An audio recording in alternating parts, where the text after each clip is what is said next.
Okay, Bismillahirrahmanirrahim. Assalamu alaikum. I hope you all are fine with the grace of Allah. Okay तो आज OD techniques का हमारा microbiology का first lecture है। ठीक है, माइक्रोबायोलॉजी में हम सबसे पहले डिस्कस करेंगे इंट्रोडक्शन ऑफ माइक्रोबायोलॉजी को। Introduction of microbiology. अच्छा, माइक्रोबायोलॉजी आप में से किस किस को आइडिया है कि माइक्रोबायोलॉजी क्या होता है? किसी को कोई थोड़ा सा आइडिया है?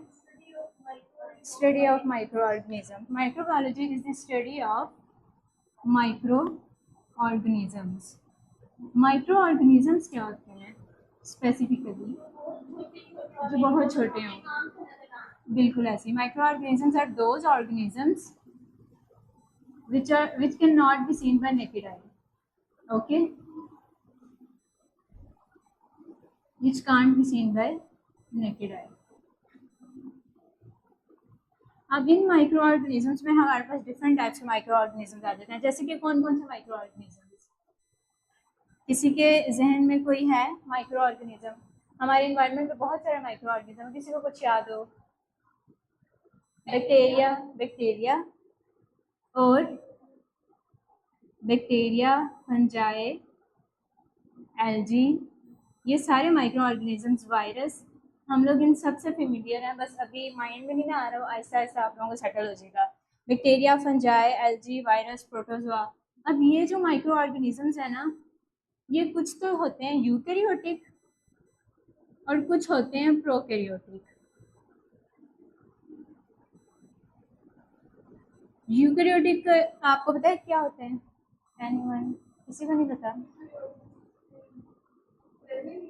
हाँ जी, यूकैरियोटिक वो होते हैं जिसमें न्यूक्लियस प्रेजेंट होता है जिसके सेल में, और प्रोकैरियोटिक जिसमें न्यूक्लियस प्रेजेंट नहीं होता।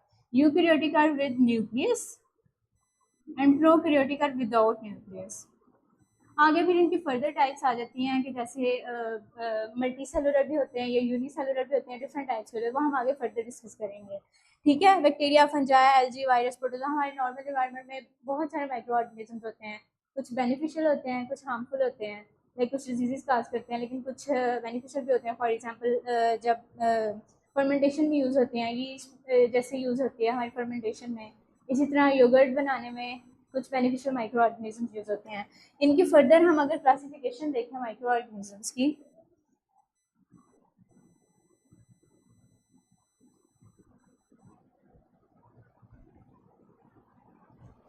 वैसे तो डिफरेंट टाइप्स की क्लासिफिकेशन हो सकती है माइक्रो ऑर्गेनिजम्स की, लेकिन मेनली जो है वो हम एक ही डिस्कस करेंगे, क्लासिफिकेशन ऑफ माइक्रो ऑर्गेनिजम्स। जो main classification of micro organisms है ना, उसमें हमारे पास डिफरेंट काइंड्स आ जाती हैं, जैसे कि taxonomy, morphology,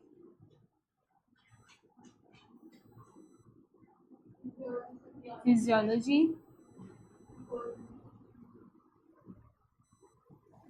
based on genetics भी हो सकता है, बेस्ड ऑन एम्ब्रियोलॉजी भी हो सकता है, and industrial and environmental benefits की बेस पे भी हो सकता है। ये हमारे पास वो क्लासिफिकेशन है जो मेनली हम लोग यूज़ करते होते हैं। ठीक है, अब इसको हम वन बाय वन डिस्कस करते जाएंगे कि इनकी बेस पे हम माइक्रो ऑर्गेनिज्म क्लासिफिकेशन कैसे करते हैं। फर्स्ट ऑफ ऑल अगर हम डिस्कस करें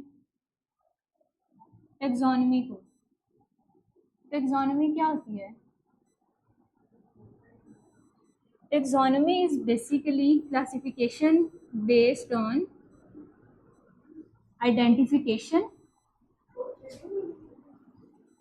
of microorganisms। हम माइक्रोबायोलॉजी पढ़ रहे हैं। ओके, टेक्सोनॉमी में हम बेसिकली ऐसी क्लासिफिकेशन है जैसे हम आइडेंटिफिकेशन हो गए, जैसे हम डिफरेंट माइक्रोऑर्गेनिजम्स के नेम रखते होते हैं ना, तो हम टेक्सोनॉमी में रखेंगे कि किस, फॉर एग्जांपल अगर मैं आप लोगों को आपकी एग्जांपल से समझाऊं, आप लोग एक क्लास में हो, सबसे पहले तो आप इस कॉलेज में आए हो। ओके, कॉलेज आपकी एक डोमेन है, आपकी एक डोमेन है कि आप मेडिकल कॉलेज में आए हो। ओके, उसके बाद आ जाती है आपकी क्लास कि आप कौन सी क्लास में हो, ऐसे ही है ना।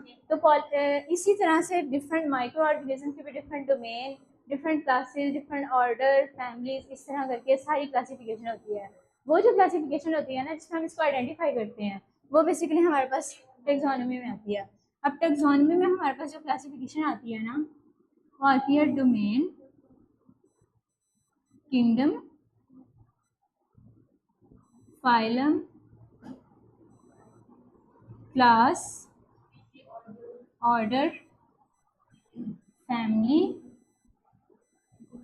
जीनस और जेनेरा एंड स्पीशीज। इसमें से सबसे जनरल जो डिवीजन है ना वो डोमेन में है, ठीक है, कि हमें इतना पता है कि सारे माइक्रो ऑर्गेनिज्म, ये सबसे जनरल है। और जो सबसे स्पेसिफिक है ना वो स्पीशीज है। स्पीशीज इस तरह से होती हैं कि हम सेम स्पीशीज को एक ही ग्रुप में ऐड करते हैं, ऐसी स्पीशीज जो आपस में इंटरप्रेट कर सके और फर्दर ऑफस्प्रिंग प्रोड्यूस हो सके, ये सबसे स्पेसिफिक होती है हमारे पास क्लासिफिकेशन। हर माइक्रो ऑर्गेनिज्म को ना एक डोमेन, एक specific kingdom, phylum, class, order, सबको एक सेपरेट दिया जाता है, ठीक है। डोमेन में हमारे पास, अगर हम डोमेन को डिस्कस करें, डोमेन में हमारे पास बेसिकली एक तो आ जाता है यूकैरिया और दूसरे हमारे पास प्रोकैरियोट आ जाते हैं, जिसमें हमारे पास बैक्टीरिया भी आ जाता है। Bacteria itself is a prokaryote. Okay, ये हमारे पास डोमेन की क्लासिफिकेशन है। इसमें हमारे पास बेसिकली दो चीज़ें आ जाती हैं, यूकैरिया मीन्स विद न्यूक्लियस और prokaryotes means without nucleus organisms. Okay, next हमारे पास है kingdom.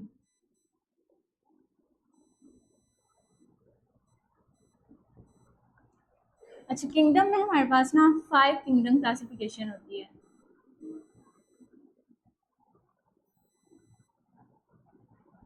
Five kingdom classification system, ये एक आप ऐसे समझ लें एक स्पेसिफिक 5 किंगडम क्लासिफिकेशन सिस्टम है जिसके 5 ही चलते होते हैं। इन 5 किंगडम में हमारे पास आ जाते हैं मोनेरा, प्रोटिस्टा, एनिमिलिया और फंजाई, एंड लास्ट वन कौन सा है, Plantae. Monera, protista, fungi, Plantae and Animalia, ये हमारे पास आ जाते हैं 5 किंगडम क्लासिफिकेशन। अब आप लोगों के लिए इंपॉर्टेंट पता है क्या है, जब आप लोग नेक्स्ट जाओगे ना, आपके पास कुछ ऑर्गेनिजम्स के पूरी पूरी क्लासिफिकेशन आएगी कि वो कौन से डोमेन से हैं, कौन से किंगडम से हैं, वो आप लोगों ने याद रखनी है, ठीक है।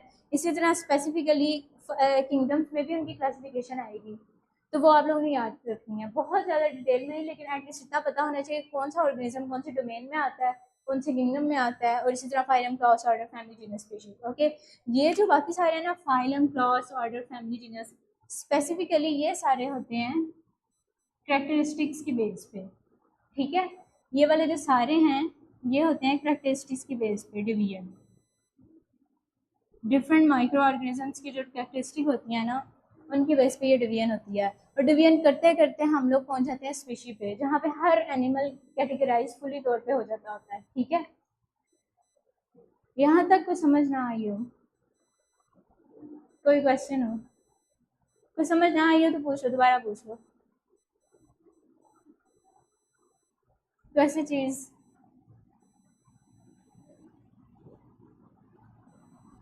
टेक्सोनोमी के बाद हमारे पास जो सेकंड क्लासिफिकेशन आती है वो है morphology.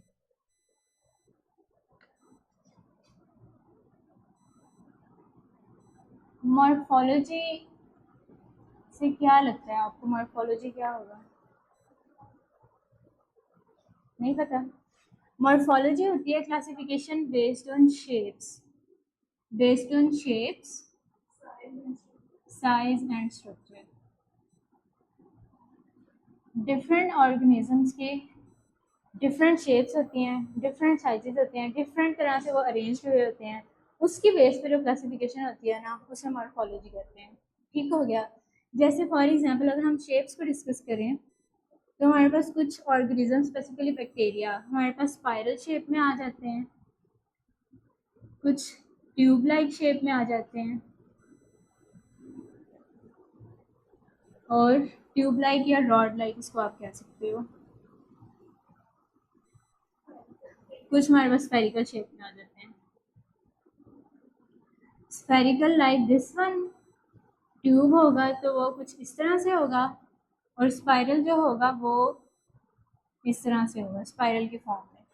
So based on shape हम इस तरह से इनको क्लासीफाई कर सकते हैं। इसी तरह स्ट्रक्चर के बेस पे, फॉर एग्जांपल कुछ माइक्रो ऑर्गेनिजम्स हो सकते हैं क्लस्टर्ड फॉर्म में हो सकते हैं। क्लस्टर्ड फॉर्म में किस तरह, क्लस्टर्ड का क्या मतलब होता है, जैसे गुच्छा बनाया होता है, लेकिन कुछ ऑर्गेनिज्म इस तरह से आपस में क्लस्टर्ड फॉर्म में जुड़े होते हैं।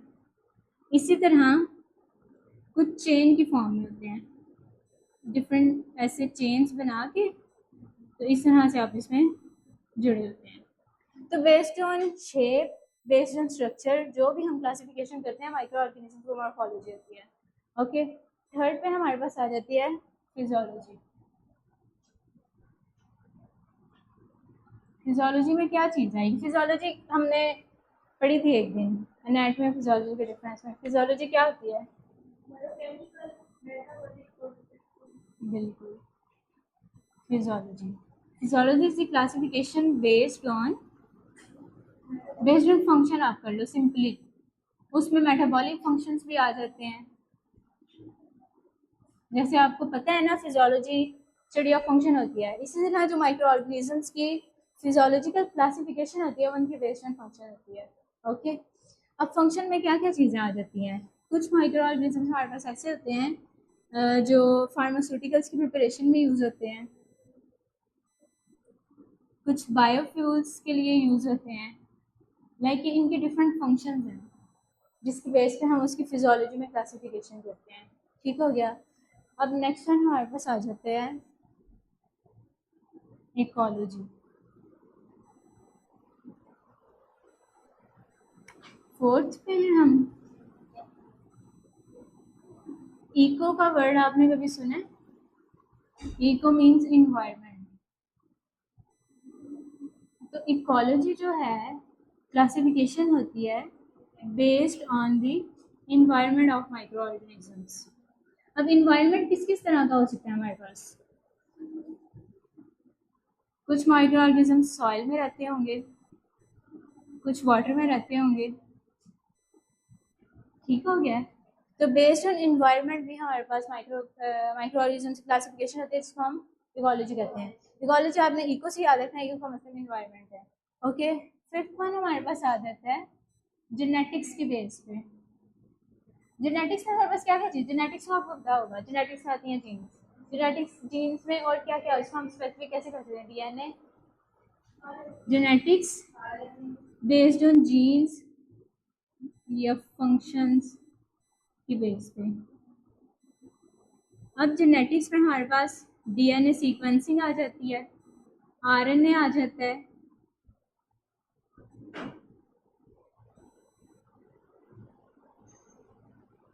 जीनोम एनालिसिस आ जाता है। ठीक हो गया। जेनेटिक्स से आपको ये भी याद आ जाएगा कि based on jeans, based on genetics जो क्लासिफिकेशन होती है वो माइक्रो ऑर्गेनिज्म इस तरह से क्लासिफाई होते हैं, डीएनए की बेस पे, आरएनए की बेस पे। ओके, उसके बाद हमारे पास आ जाती है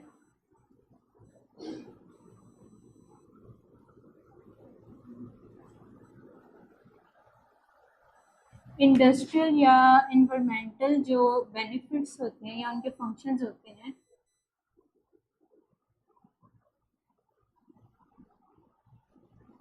या इन्वायरमेंटल यूज जो होता है, इसमें क्या चीज़ आ सकती है? अभी थोड़ी देर पहले हमने डिस्कस की थी, कुछ डिस्कस किया था फिजियोलॉजी में, कुछ हमने फिजियोलॉजी में डिस्कस किया था कि कुछ माइक्रो ऑर्गेनिजम्स बायोकेमिकल्स बनाने में, बायोफ्यूल्स बनाने में, फार्मास्यूटिकल्स बनाने में हमारे पास यूज़ होते हैं। तो जो माइक्रो ऑर्गेनिजम्स इन चीज़ों के लिए हमारे पास इंडस्ट्रियल कामों के लिए यूज़ होते हैं ना, उनको हम इस क्लासिफिकेशन में लेंगे। ओके, और लास्ट वन पे हमारे पास आ जाता है फूड माइक्रोबायोलॉजी। फूड माइक्रोबायोलॉजी का आप सबको ऐसे काफ़ी अंदाज़ा होगा, किसी को अंदाज़ा है फूड माइक्रोबायोलॉजी में क्या होता है? फूड माइक्रोबायोलॉजी में हमारे पास बेसिकली वो ऑर्गेनिजम्स आते हैं जो मोस्टली हमारे एनवायरनमेंट में हमारे लिए बेनिफिशियल हैं। बेनिफिशियल इस तरह से हैं कि कुछ micro organisms for example yeast की फॉर्म में हमारे पास यूज़ होते हैं, इसी तरह योगर्ट बनाने में यूज़ होते हैं। ये सारी चीज़ें फूड माइक्रोबायोलॉजी में आती हैं ना, कि किस तरह से हमें माइक्रो ऑर्गेनिजम्स बेनिफिट दे रहे हैं। ओके, एक दफ़ा अगर सारी रिवाइज करें,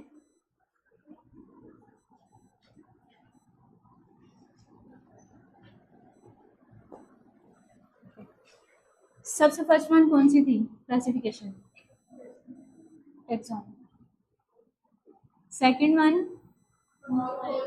मॉर्फोलॉजी। Third one physiology. उसके बाद इकोलॉजी। Next genetics. उसके बाद food microbiology and industrial environmental.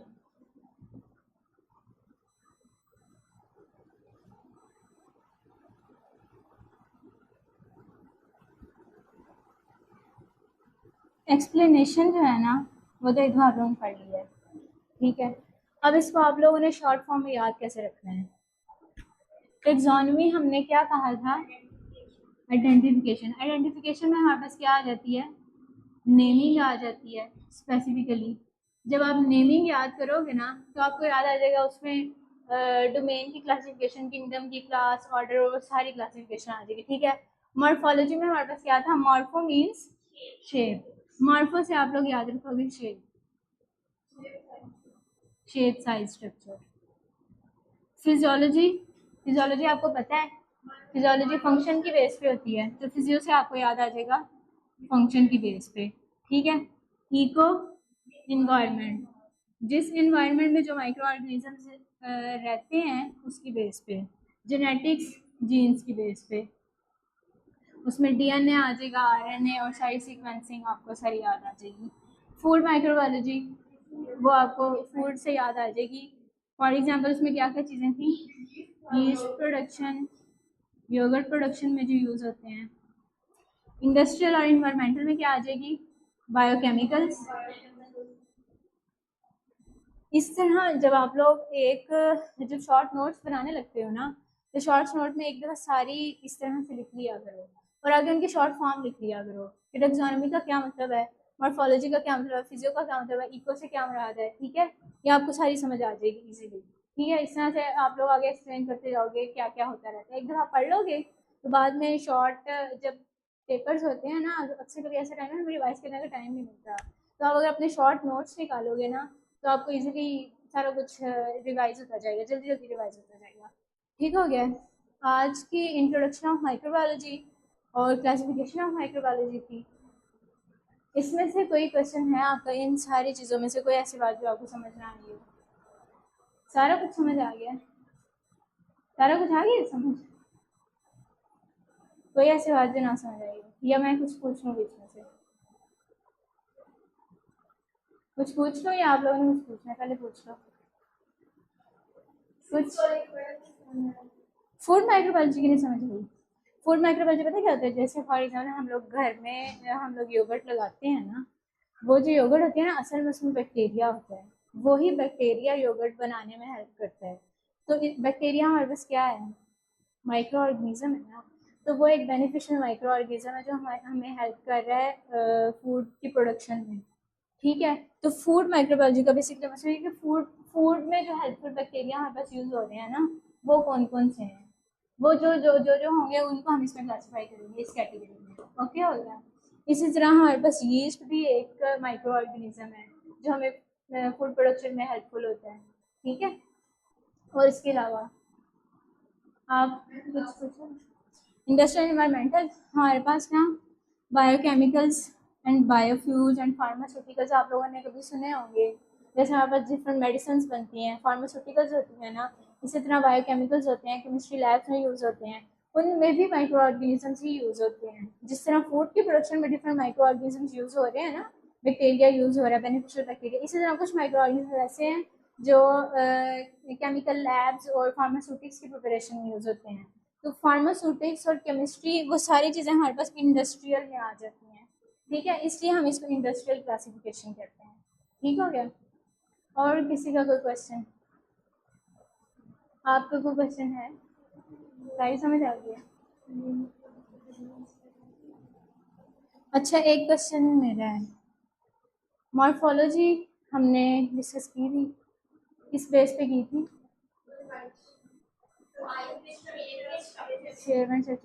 Shapes में कौन कौन सी शेप्स आ सकती हैं आप बताओ? एक मिनट, आप बताओ कोई शेप कोई आपके जहन में आ रही हो, किसी और चीज में? स्पाइरल। आप इस तरह इसको थोड़ा इतना वो सर पे चढ़ाने के वाली कोई बात नहीं है। आप सिंपल याद रखो, शेप्स हमारे पास नॉर्मल भी तो होती है, हमें शेप्स का पता होता है ना। सर्कुलर होती है, स्फेरिकल होती है, रॉड लाइक होती है। तो इतना मुश्किल बनाने की कोई जरूरत नहीं है हमें। हम सिंपल भी सोचेंगे ना कोई शेप, तो हमें याद आ जाएगी हाँ ट्यूब लाइक हो सकती है, स्फेरिकल हो सकती है। बस इस तरह से याद रखनी है आप लोगों ने। इसी तरह हमने डिफरेंट स्ट्रक्चर डिस्कस किए थे कि माइक्रोऑर्गेनिज्म किस तरह से प्रेजेंट होते हैं, किस फॉर्म में। कुछ चेन की फॉर्म में और हाँ क्लस्टर्ड फॉर्म में होते हैं। ठीक हो गया? तो इतना इसको सर पे चढ़ाने की जरूरत नहीं है। बस आराम आराम से सिंपल सिंपल वर्ड्स में आप लोग याद रखो। शॉर्ट नोट्स बनाओ, एक साइड पे सारे नेम्स लिखो, दूसरी साइड पे उनकी लिख लो, शॉर्ट फॉर्म लिख लो, किसका क्या मतलब, आपको खुद ही सारा कुछ याद आ जाएगा। आगे उसकी एग्जाम्पल्स लिख लो। ठीक हो गया?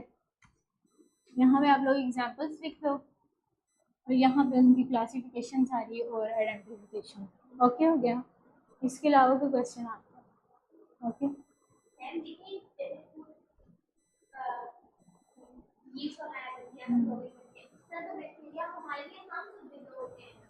कुछ बैक्टीरिया हमारे लिए हार्मफुल हैं, कुछ नहीं।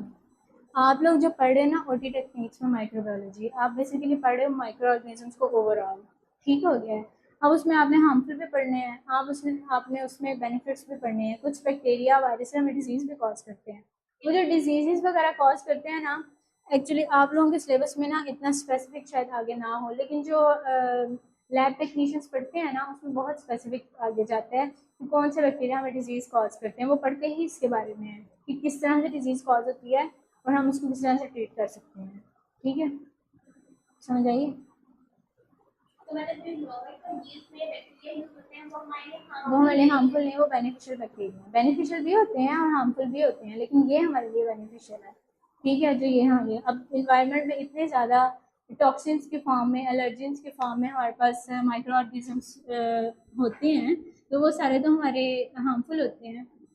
जो वायरसेस वगैरह होते हैं वो हार्मफुल ही है ना। ये सारे माइक्रो ऑर्गेनिज्म, उसमें बैक्टीरिया भी है, उसमें वायरस भी है, उसमें टॉक्सिन्स एलर्जेंस सारे हैं, लेकिन इसमें कुछ हार्मफुल हैं और कुछ बेनिफिशियल हैं। ओके? और कोई क्वेश्चन? ठीक है फिर? ओके।